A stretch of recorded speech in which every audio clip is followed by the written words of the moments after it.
오늘 주일 12시 예배 오신 여러분들 한 사람 한 사람을 주님의 이름으로 사랑하고 축복합니다. 여러분들이 이 말씀을 잘 이해하고 따라오기 위해서는 사무엘 상하를 여러분들이 좀 읽고 오셔야 도움이 됩니다. 제가 이쯤 얘기했으니까 알아서 다 이제 읽으시리라고 생각하고, 오늘 여러분들이 기억해야 될 지명 하나가 있습니다. 뭔가요? 라마나옅. 자, 여러분들, 라마나옅이 무슨 의미가 있는 지명일까? 여러분 그거 하나만 딱 오늘 마음속에 넣고 가시면 됩니다. 사무엘상을 이렇게 묵상하다 보면 자주 등장하는 말이 있습니다. 라마로 내려가서 이런 말입니다. 제가 말씀을 묵상하며 준비하다가 이 라마로 내려가서라고 하는 게 제 마음에 와닿았고요. 오늘 여러분들과 함께 그 의미에 대해서 좀 생각을 해보려고 합니다. 이 라마라고 하는 것은 오늘 제가 먼저 사무엘과 연관돼서 이야기를 할 텐데, 사무엘의 이야기를 하기 전에 등장하는 사무엘상 1장과 2장에서 등장하는데, 그의 아버지 엘가나 그리고 그의 어머니 한나와 연관돼서 나오고 있습니다. 먼저 한번 볼게요. 사무엘상 1장 19절 같이 한 목소리로 봅니다. 시작. 그들이 아침에 일찍 일어나 여호와 앞에 경배하고 돌아가 라마의 자기 집에 이르니라. 엘가나가 그의 아내 한나와 동침하매 여호와께서 그를 생각하신지라. 자, 이 상황이 이해가 되시나요? 한나가 무자하여 자식이 없어서 실로에 있는 성전에 가서 기도할 때에 하나님께서 그 기도를 들어주셨어요. 여기 그 말씀이죠. 여호와 앞에 경배하고 라마로 내려와서 라고 되어 있어요. 자, 사무엘상 2장 11절 1장이 훌쩍 지나갑니다. 같이 봅니다. 2장 11절 시작. 엘가나는 라마의 자기 집으로 돌아가고 그 아이는 제사장 엘리 앞에서 여호와를 섬기니라. 자, 요 말씀은 이제 1장 사이에 어떤 일이 일어났냐면 하나님께서 사무엘을 아들로 주셨어요. 근데 한나가 하나님께 서원하여 기도하자. 하나님, 저에게 자식을 주시면 하나님께 드리겠습니다. 하나님이 쓰실 수 있도록 하겠습니다. 소위 우리가 어려운 일을 만날 때 서원 기도라고 하는 것을 합니다. 근데 사실 서원 기도를 하고 서원이 이루어졌는데 이 서원을 지키는 게 쉽지 않아요. 그 바라던 아들을 달라고, 그 아들을 하나님께 드리겠다고 서원은 했지만 정작 그 아들을 받았을 때 하나님께 드리는 게 쉽지 않았을 겁니다. 그런데 지금 2장 11절에 엘가나는 지금 아들을 데리고 실로에 와서 그 아들을 제사장에게 맡기고 자기는 다시 라마로 돌아갔다라고 되어 있습니다. 이 라마라고 하는 말이 계속해서 등장하고 있는데요, 이 라마는 엘가나의 고향입니다. 그런데 이게 무슨 의미일까요? 엘가나는 라마에 살면서 문제가 있을 때마다 성전에 올라옵니다. 그리고 성전에 올라와서 기도를 하고 그는 응답을 받고 다시 라마로 내려갑니다. 엘가나는 평신도입니다. 그런데 그는 중요한 문제를 안고 기도를 하고 그 기도를 들으신 하나님의 응답을 받고 다시 집으로 돌아옵니다. 전 이 부분에서 굉장히 중요한 것을 생각하는데, 오늘 여러분들에게 도전을 드리고 싶은 일 가운데 하나인데, 여러분들은 정말 우리들의 인생의 중요한 문제를 안고 하나님 앞에 가서 기도할 그 성전을 가지고 있는가? 이상한 말이라고 이야기할지 모르지만 많은 사람들이 그저 예배를 드립니다. 근데 우리에게 진정한 성전이 있는가? 그리고 더 중요한 것은 하나님께서 우리의 기도를 들으시고 생각하시는 그 성전에서 내려와 우리의 기도에 응답하시는 하나님의 말씀을 가지고 살아갈 우리들의 삶의 현장이 있는가? 저는 진정한 집은 우리의 신앙을 지키며 살아가는 삶의 현장이라고 생각해요. 사무엘상 1장 말씀에 엘가나와 한나가 기도하는 것을, 하나님께 기도하고 그들이 라마로 돌아왔을 때에 하나님께서 그들을 생각하셨다라는 말이 있습니다. 라마는요 참 귀한 곳인데 하나님이 그들의 기도를 생각하셨기 때문에 기도가 이루어지는 것이 라마입니다. 자, 그런데 이 라마라고 하는 말이 사무엘과 연관돼서 이제 라마나옅 이렇게 쓰여지고 있는데, 그러니까 라마나옅 하면 사무엘이 머물고 있던 처소를 의미하는 조금 작은 의미죠. 청바지를 입은 예수라고 하는 책이 있습니다. 그 책의 저자가 로리 베스 존스라고 하는 사람인데, 그 책에 보면 이런 이야기가 나옵니다. 이 책의 저자인 로리가 어린 시절 애완용으로 오리를 키웠습니다. 오리의 이름은 헬리엇. 자, 뭐 아주 범상치 않습니다. 오리를 키웠는데 오리를 위해서 집 앞마당에 인공으로 연못을 만들어 줬습니다. 그리고 집에 나갔다 돌아왔더니 오리가 물에 빠져 죽었습니다. 오리가 물에 빠져 죽었다니까요. 참 놀랍네요. 안 놀라시는 걸. 오리가 물에 빠져 죽었다고요. 네. 그래서 이 헬리엇이라는 오리를 수의사에게 데려갑니다. 이게 왜 물에 빠져 죽었는지 수의사가 이렇게 보더니 이렇게 이야기를 합니다. 아마 이 오리가 너무나 사랑을 받고 잘 자라서 아마 자기가 해야 할 걸 못한 것 같다고. 여러분, 오리는요 겨드랑이에서 기름이 나온답니다. 오리가 물 위에서 발을 막 이렇게 움직이고 난리를 법석을 피는 이유 가운데 하나는 이 겨드랑이에서 나오는 기름을 온몸에 발라야 오리가 물에 들어갔을 때 뜨는데, 이 기름을 바르지 않으면 오리가 물에 빠진답니다. 오리가 물에 빠져 죽었다니까요. 이 오리는 자기 몸에 발라야 될 그 기름을 바르지 못함으로 인하여 생명을 잃습니다. 저는 목회를 하면서 저는 천상제가 목회자다라고 생각하는데, 이런 책을 읽어도 늘 이렇게 설교와 연관이 되고, 제가 이 말씀을 준비하고 있을 때 이 책을 읽었기 때문에 저에게 이 생명력이라고 하는 단어가 떠올랐던 것 같아요. 오리의 생명을 지켜주는 것은요 그의 옆구리에서 나오는 기름입니다. 이게 귀찮기는 하지만 끊임없이 이 생명의 진액을 발라야 오리는 삽니다. 저에게 떠오른 말, 우리들에게 기도의 진액이니까, 우리가 성전에서 기도한 기도의 진액을 우리의 마음에 바르지 않으면 우리는 라마의 세상 속에서 들어와서 우리들의 생명력을 유지할 수 없습니다. 결국 우리들에게는 기도와 삶을 살아가는 이 두 가지 장소가 우리들에게 계속 필요한 거죠. 사무엘상 2장 11절, 조금 전에 읽었던 말씀인데 다시 한번 돌아가 봅니다. 엘가나는 라마의 자기 집으로 돌아가고 그 아이는 제사장 엘리 앞에서 여호와를 섬기니라. 그는 하나님께 서원한 것을 지키며 다시 라마로 내려갑니다. 기도하고 돌아가서 기도의 삶을 살아갈 수 있는 곳, 그것이 라마 나요시입니다. 자, 이제 사무엘로 넘어가기 전에 사무엘의 아버지 엘가나 한나, 그의 아버지는 평신도였고 이제 사무엘은 제사장이 됩니다. 이 사무엘에게 물려진 엘가나의 가장 위대한 유산은 저는 라마라고 생각합니다. 단순히 집을 물려준 것이 아니라 그가 성전에 가서 기도하고 기도한 대로 살아갈 수 있었던 삶의 믿음의 처소를 아들 사무엘에게 물려준 것, 가장 큰 믿음의 유산이라고 생각합니다. 오늘 사무엘의 은퇴에 대한 이야기를 하는데, 사무엘은 은퇴하고 돌아갈 곳이 있었습니다. 그것이 라마였습니다. 사무엘이 은퇴하고 그의 삶이 다 끝나버린 것이 아니라 기도하고 삶을 살았던 라마에서 그는 끝까지 사명자의 삶을 삽니다. 자, 이제 오늘 여러분들 가운데 은퇴하신 분도 있을 거고, 은퇴를 앞두고 있는 분도 있을 거고, 은퇴를 아주 많이 남겨놓은 사람도 있을 텐데, 오늘 우리들에게 은퇴하고 살아갈 라마나요시 있는가? 이것은 우리 신앙에 굉장히 중요한 질문이기도 합니다. 사무엘의 라마나요시를 생각하면 저는 이런 또 소제목을 잡아봅니다. 물러날 때를 알고 물러난 곳에서도 끝까지 사명자로 살았던 곳, 그것이 라마나요시입니다. 자, 사무엘상 7장 17절, 이제 사무엘이 나이 들어 은퇴하는 이야기가 나옵니다. 자, 같이 한번 보겠습니다. 사무엘상 7장 17절. 라마로 돌아왔으니 이는 거기에 자기 집이 있음이라. 거기서도 이스라엘을 다스렸으며 또 거기에 여호와를 위하여 제단을 쌓았더라. 자, 우리들에게 좀 이해할 수 없는 부분일 것 같아요. 아니, 은퇴했으면 깨끗이 은퇴하지, 은퇴하고 돌아와서 거기에서 이스라엘을 다스렸다. 자, 여러분들이 잘 알아야 되는 건 조금 요 시점에서는 아직 이스라엘의 왕이 세워지지 않았습니다. 사무엘의 자식들이 사명을 감당하지 못했습니다. 라마로 돌아와서 그는 거기서 제단을 쌓고 거기에서 이스라엘을 다스렸다라고 되어 있고, 사무엘이 이스라엘을 다스리는 역사의 뒤안길로 이렇게 사라지는 때는 언제냐면 사울 왕을 세웠을 때입니다.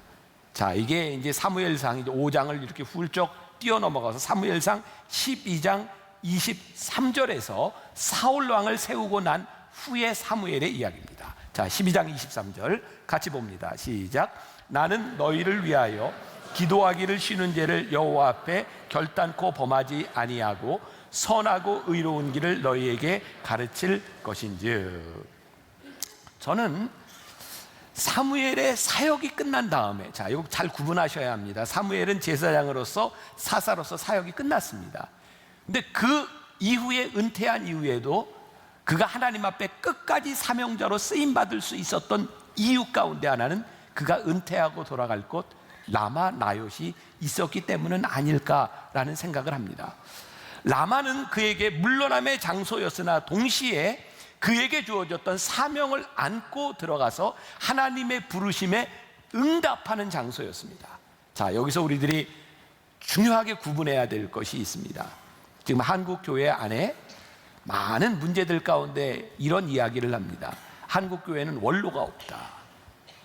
은퇴한 분이 없다는 얘기일까요? 아닙니다. 은퇴를 하고 나이가 들어 은퇴를 했는데 원로로서의 역할을 하는 사람이 없다는 거예요. 교회에 문제가 있었을 때 그것을 중재할 사람이 없다는 거예요. 근데 사무엘에게 있어서 정말 중요한 것이 있는데요, 그의 사역이 끝났는데 하나님께서 그를 끝까지 사명자로 쓰셨다는 거예요. 자, 이제 지지난주 말씀들을 여러분들이 기억할 때 사울 왕이 하나님께 버림받게 되는 그런 몇 가지 포인트들이 나오는데, 사무엘상 13장 그리고 사무엘상 15장, 기억을 하시는지 못하시는지, 사무엘상 13장에서 사울이 블레셋과의 전투가 있었고요, 15장에서는 아멜렉과의 전투가 있었습니다. 하나님께서 13장에서 사무엘을 버리시겠다라고 얘기했지만 그것은 실제 버리신 게 아니라 너 좀 잘해라 라고 하는 의미였고요, 15장의 아말렉과의 전투에서 이제 순종이 제사보다 낫다라고 하는 유명한 말이 나오고, 사울 왕이 거기서 자기를 위하여 기념비를 세우고 갈멜에서 길갈로 내려갔을 때 이제 하나님께서 완전히 사울 왕을 버리시기로 작정하십니다. 자, 사무엘상 15장 34절, 요때 사무엘이 다시 등장합니다. 이에 사무엘은 라마로 가고 사울은 사울 기브와 자기의 집으로 올라가니라. 이게 언제 등장한 거냐면 하나님께서 이제 너를 버리셨다라고 하는 말을 하면서 사무엘은 다시 라마로 가고 사울은 다시 기브아로 자기의 집으로 갑니다. 그리고 16장으로 오면 하나님께서 사무엘에게 다시 사명을 주시는데, 이제 내가 사울 왕을 버렸으니 저기 베들레헴 이새의 집에 가서 그의 아들들에게 기름을 부어라 라고 이야기해요. 이거 기억나세요? 예, 사무엘상 16장 13절입니다. 사무엘이 기름 뿔병을 가져다가 그의 형제 중에서 그에게 부었더니 이날 이후로 다윗이 여호와의 영에게 크게 감동되니라. 사무엘이 떠나서 라마로 가니라. 여러분, 사무엘상을 읽으면 저는 굉장히 흥미롭게 보았습니다. 사무엘은요, 끊임없이 라마로 갑니다. 그리고 거기에서 하나님 앞에 끊임없이 부르심을 받습니다. 하나님은 라마에 간 사무엘을 계속해서 쓰시고 있죠. 은퇴를 참 잘한 사람, 자, 여기에서 우리들이 구분해야 되는 거, 제가 말씀을 준비하면서 이렇게 구분을 해봤습니다. 우리의 사역이 끝났다고 우리의 사명이 끝나는 것은 아닙니다. 그런데 어떤 사람은 사역이 끝나면 사명도 끝나는 사람이 있습니다. 우리들에게 라마 나옅이 있으면 우리의 사역이 끝나도 우리는 사명이 끝나지 않고, 우리들이 은퇴를 해도 하나님께서 끝까지 우리를 쓰시는 사람이 될 수 있는데, 우리들에게 영적인 라마 나옅이 없기 때문이 문제는 아닐까. 제가 또 이상한 질문을 하나 던집니다. 라마 나옅은 왜 라마 나옅일까요? 라마 나옅은 왜 라마 나옅이 되었을까요? 요즘 인터넷에 기독교 이런 사이트, 신문, 인터넷 신문 이런 데 보면 종종 교회 매매 광고가 납니다.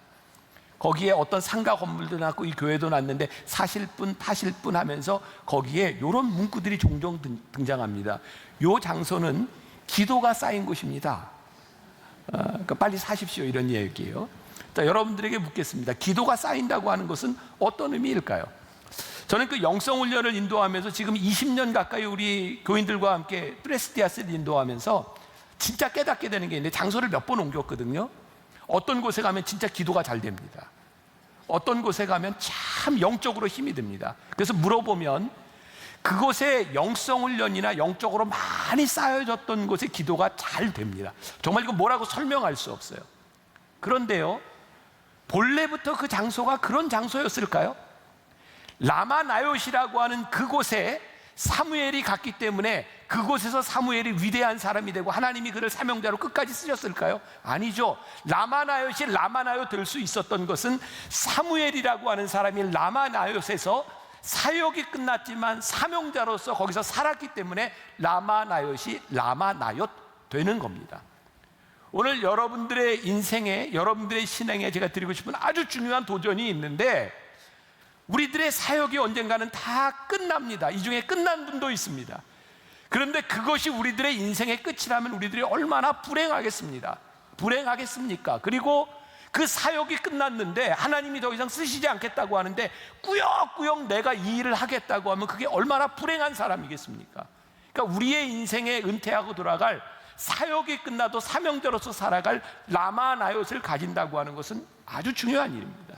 사무엘이요, 그의 사역이 끝나는 시점이 언제였냐면 그가 원하는 시점이 아니었습니다. 이스라엘 사람들이 사무엘에게 찾아와서 왕을 세워달라 그래요. 그때 사무엘이 왕이 없던 시대에 그는 사사였고 제사장이었고 재판관이었어요. 왕을 세워달라 그러니까 너무너무 마음이 상했어요. 그때 하나님께서 뭐라고 말씀해요? 사무엘아, 슬퍼하지 마. 그들이 너를 버린 것이 아니야, 나를 버린 거야. 그들이 왕을 세우고 그들이 얼마나 어려움을 당할지 그들에게 알려줘. 여러분, 사무엘이 그의 사역이 끝난 것이 그가 원하는 시점에서 끝난 것이 아니라 그가 원치 않았던, 어쩌면 그는 굉장히 서운한 마음을 가지고 그는 은퇴하게 됩니다. 그런데요, 하나님께서 더 이상 네 사역이 여기까지다 라고 말씀하셨을 때 사무엘은 라마나요스로 갑니다. 난 사무엘의 위대함은 거기에 있다고 생각해요. 사울과 비교해 볼까요? 사울이 사무엘상 13장과 15장을 거치면서 하나님께 버림을 받습니다. 저는 이런 상상을 합니다. 하나님께서 더 이상 사울을 쓰지 않겠다고 말씀하셨을 때 내가 더 이상 내 마음에 합당치 아니하니 다른 사람을 왕으로 세워야 되겠다고 말씀하셨을 때 사울 왕에게도 돌아갈 라마나요시 있었다면 그의 인생이 그렇게 비참하지 않았을 텐데, 그는 하나님이 사역이 끝났다 하시는데 그의 사역을 이어가려고 하다가 그는 다윗을 칭찬하거나 다음 후계자로 생각하지 못하고 그를 죽이려 하다가 비참한 최후를 맞이하게 됩니다. 사무엘이 훌륭하게 은퇴하고 우리들에게 좋은 사람으로 기억될 수 있었던 것은 그의 영적 라마나요시 있었고, 사울에게는 그의 인생에 라마나요시 없었다는 거예요. 다시 제 고민으로 돌아가 봅니다. 저도 앞으로 이제 남은 기간이 10년, 15년 뭐 어쩐 시간이 남아 있어요. 그러니까 우리의 인생의 라마나요스는요, 우리의 은퇴를, 우리의 황혼기를 아름답게 만들어 주는 거예요. 내 사역을 마치고 돌아갈 수 있는 곳, 그곳에서 하나님을 기억하고 기도할 수 있는 곳, 그래서 나에게 남겨진 기도의 사명을 이어갈 수 있는 라마나요시 우리들에게 있는가? 사울을 생각하며 사무엘과 비교했을 때 그의 인생이 참 불쌍하고 안 된 것, 그에게 돌아갈 곳이 없을 때, 하나님께서 너의 사역이 끝났다고 하셨는데 그것을 버리지 못했을 때 그에게 찾아온 비극인 거예요. 뭐냐면 그에게서 사람이 떠나기 시작해요. 첫째는 사무엘이 다시는 사울을 만나주지 않습니다. 영적 멘토가 떠나요. 사울 왕에게서 사람들이 떠나기 시작합니다. 물론 사무엘상 13장에 있었던 일인데, 사울 왕이요, 사무엘을 기다리지 못하고 자기가 번제와 화목제를 드렸을 때, 그리고 소동이 일어났을 때 3,000명의 군사들 중에 600명만 남고 사람들이 떠나갑니다. 참 신기하죠? 나만 모르지 사람들이 눈치챕니다. 하나님이 쟤를 안 써. 우리의 인생에 참 비극적인 것은요, 하나님의 사역자는 우리를 하나님이 쓰시지 않을 때 우리의 영적 멘토가 떠나고 우리 주변에 사람들이 떠나기 시작합니다. 여러분, 우리 주변에 사람이 떠나기 시작할 때 혹시 내가 잘못된 곳에 있지 않는가 생각해 보아야 될 부분입니다. 더 중요한 것입니다. 사울 왕이 하나님을 떠나자 하나님이 사울을 떠나십니다. 오늘 이 이야기로 결론을 맺으려고 해요. 자, 사무엘상 13장, 14장, 15장 여기가 하나님이 사울 왕을 버리시는 이야기거든요. 사무엘상 13장에 사울 왕이 사무엘이 와서 제사를 지내고 번제를 드리고 전쟁을 해야 되는데 사무엘이 오지 않자 자기가 그냥 번제와 화목제를 드립니다. 그때 이제 사무엘이 사울에게 와서 당신이 하면 안 될 일을 했습니다 라고 말을 하죠. 여기에서 또 중요한 포인트가 있습니다. 사울이요, 하나님께 쓰임받는 사람이 되느냐 되지 않느냐의 굉장히 중요한 분기점이 여기 사무엘상 13장에 있는데 그것이 뭐였냐면 기다림의 시간이었어요. 기다림. 기억하십시오. 하나님이 우리를 쓰실 때에는 틀림없이 기다림의 시간을 지나가게 하십니다. 문제는 사울 왕이 생각했던 기다림의 시간과 하나님께서 생각하시던 시간이 일치하지 않습니다. 그래서 하나님의 시간 가운데 우리들이 기다리고 하나님의 시간을 알기 위해서는 하나님을 믿고 신뢰하고 순종하는 시간들이 필요한데 그것이 참 어렵습니다. 그래서 사울 왕이 기다리지 못하고 자기가 번제와 화목제를 드리죠. 그런데 아직 하나님이 사울 왕을 버리시지 않아서 정말 놀라운 기적 같은 일이 일어나는데 그에게는 정말 좋은 아들이 있었습니다. 요나단이죠. 다음 주에 다윗과 요나단의 이야기가 to be continue 될 거고요. 자, 오늘 그 아들이 있었는데 이 요나단의 이야기를 보면요, 사무엘상 14장에 나오는 이야기를 보면 이제 다음 주에 나올 17장에 다윗과 너무 흡사한 장면이 나옵니다. 아무도 블레셋과 전투를 하려고 하지 않을 때 하나님께서 요나단에게 어떤 마음을 주시냐면 저 할례 받지 못한 자들이 우리를 모욕하는 것을 두고 볼 수 있으니 여호와의 이름으로 나가 싸우자. 그래서 그의 창을 든 하인과 둘이 가서 블레셋 사람들과 싸웁니다. 그리고 전쟁에서 막 이기는 것을 바라보면서 이스라엘 사람들이 힘을 내죠. 그때 사울 왕이요, 제사장에게 명령합니다. 법궤를 가지고 와라. 사울 왕이 뭘 받는지 아십니까? 요나단에게 여호와께서 함께 하시는 것을 바라보며 우리도 예배하고 해야 되겠다. 이때 정신이 제대로 있었습니다. 그런데 제사를 드리려고 하는데 법궤를 가져왔는데 사람들에게서 막 소동이 일어나는 겁니다. 블레셋과의 전쟁을 빨리 해야 되네. 지금 예배가 뭐냐고. 그래서 사울 왕이 예배를 멈추고 사람들과 함께 블레셋과 전쟁에 나아갑니다. 자, 묻습니다. 이 전쟁에서 이겼을까요? 졌을까요? 이겼습니다. 여러분, 사울 왕에게 있어서 이때의 전투의 이김이 그에게 독이 됐습니다. 참 신기하죠?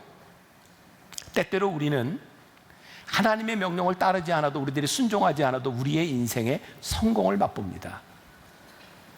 성공을 맛보았는데 그 순간 사울은 하나님을 잃어버립니다. 우리의 인생의 성공에서 우리의 얻은 것 때문에 하나님을 잃어버리는 것이 얼마나 불행한 일인지, 이게 이제 사무엘상 15장으로 넘어가서 아멜렉과의 전투에서 그가 하나님이 진멸하라는 것을 남겨놓고, 그리고 그가 전쟁에서 이기고 난 다음에 그런 구절을 기억하시는 모르 지지난주에 나눴던 그가 갈멜에서 자기를 위하여 기념비를 세우고 길갈로 내려가니라. 그때부터 사울은 자기를 위하여 기념비를 세우기 시작합니다. 왜일까요? 하나님이 버리시고 나니 그의 인생이 두렵고 어떻게 해서든지 내 영역을 확보하고 사람들에게 인정을 받아야 되겠다고 생각하죠. 그래서 기념비를 세우기 시작합니다. 여러분, 하나님을 잃어버리면, 하나님이 우리를 떠나시면 우리들의 인생이 공허해서요, 우리는 뭔가를 세우고 나를 지키려고 하지만 사람들이 우리들에게서 떠나가기 시작합니다. 제가 이 말씀을 읽다가 예수님께서 산상수훈에서 팔복 말씀으로 온유한 자는 복이 있나니 저가 땅을 기업으로 얻을 것이며 라고 하는 말씀이 단번에 이해가 됐어요. 아, 이게 이런 말씀이구나. 사무엘은요, 그의 사역이 끝나자 하나님께서 그로 하여금 사명자로 살아갈 수 있도록 물러나라고 했을 때 그가 라마나옅, 아주 작은 언덕과 같은 곳으로 갔는데, 작은 땅이 아니라 사람들이 사무엘에게 찾아오기 시작합니다. 다윗이 피난 시절에도 찾아오고 사람들이 라마나옅으로 찾아옵니다. 이게 기업이구나. 혹시 여러분들 가운데 은퇴하고 사역이 끝났는데 누군가 여러분들의 주변에 있는 사람들이 여러분들을 떠나고 있다면 하나님 앞에서 여러분들을 돌아보십시오. 무서운 일입니다. 혹시 하나님이 우리를 떠나서 내가 이 은퇴의 자리가 너무너무 불안해서 내가 무언가를 기념비를 세우고 내 성을 쌓으려고 한다면 하나님이 여러분들을 더 이상 사명자로 쓰고 있지 않다고 하는 무서운 일입니다. 제가 사무엘을 바라보며 와, 나도 이런 은퇴를 했으면 좋겠다. 내 사역이 끝났을 때 사역을 내려놓고 하나님이 나를 사명자로 끝까지 지켜주시는 아름다운 은퇴를 꿈꾸었으면 좋겠다. 그리고 한국 교회에 이런 아름다운 은퇴와 라마나옅이 우리들에게 있어야 되겠다. 이건 목회자에게뿐만 아니라 오늘 평신도인 여러분들의 삶에서도 라마나옅이 있어야 되냐. 아직 은퇴하기 전이라면 여러분들이 성전에서 기도하고 기도한 그 말씀을 가지고 여러분들의 인생에서 고향에서 살아나야 되는 삶을 실현할 수 있는 라마나옅, 그리고 여러분들이 은퇴하고 난 후에도 끝까지 하나님의 사명자로 살아갈 수 있는 그 라마나옅이 여러분들에게 있어져야 합니다. 이제 하나님이 버리신 사울의 시대가 끝나고 다윗의 시대가 열리기 시작합니다. 하나님이 누군가를 버리신다고 하나님의 역사가 끝나지 않습니다. 누군가를 통하여 하나님의 일은 끊임없이 이어집니다. 중요한 것은 우리가 끝까지 하나님 앞에 쓰임을 받는가 쓰이지 못하느냐에 대한 부분이죠. 여러분들의 인생에 라마나옅이 있으면, 저에게 라마나옅이 있으면 우리의 사역이 끝나도 하나님은 우리를 끝까지 사명자로 쓰실 수 있음을 믿으며 여러분들의 인생의 라마나옅을 만들 수 있기를 주님의 이름으로 간절히 축원합니다.